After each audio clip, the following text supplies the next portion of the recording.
This, I think, is a sustainable approach, and that's critical because it requires a sustained commitment. This is not an effort on which you can put timelines.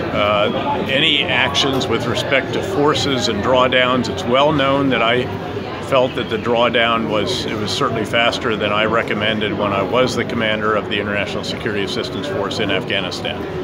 And so we should stay the course. And what we have on the ground now, I believe, is sustainable. The cost in terms of blood and treasure, which are the metrics of sustainability, I think are proper there. Our Afghan partners are fighting hard, are fighting and dying for their country. This is not a country not known for its fighting spirit. We will be able to enable them better, to provide additional enabling forces in terms of air power, in terms of intelligence, surveillance, and reconnaissance assets, and indeed in terms of advisors on the ground. And so I think that component of this will move forward based on the policy adopted by the United States, although we obviously need our Afghan partners very much to continue to do their share on the ground with the Afghan security forces, and then indeed to come together in the political sphere as well and recognize that there truly does need to be national reconciliation within the government. The sanctuaries in Pakistan obviously are a challenge. Again, there is a reason that the leadership of the Taliban is called the Quetta Shura. It's because it is in and around Quetta, the capital of Baluchistan. There's a reason that there's a Peshawar Shura.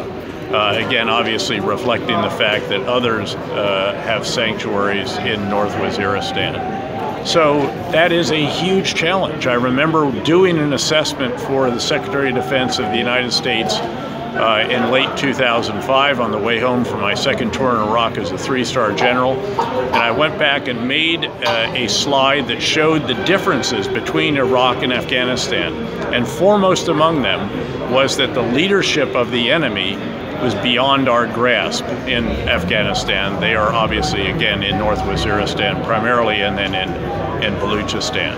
That's a huge challenge. My hope would be, having worked with Pakistani leaders, particularly in 2009 when they did work very effectively against the Tehrik-i-Taliban Pakistani in SWAT and then in the Fatah, that we could see some of that again. There have been campaigns more recently along the same lines, but have never gotten a grip on North Waziristan or indeed on the areas where the Taliban are located. General, last question. India says the US is discriminating on the issue of terrorism, focusing more on the Pakistan groups operating against Afghanistan, not so those groups which are operating against India, like Hafiz Saeed, Jamaat-ul-Dawa, and so on. Why this discrimination, General? Well, I'm not sure I would share that characterization. Actually, I think that the United States has been very clear about Hafiz Saeed. He's a terrorist. That has been our position. There is concern that's part of this overall frustration that has manifested itself in the holding back of security and other assistance to Pakistan. Thanks very much. I got to go inside. Okay.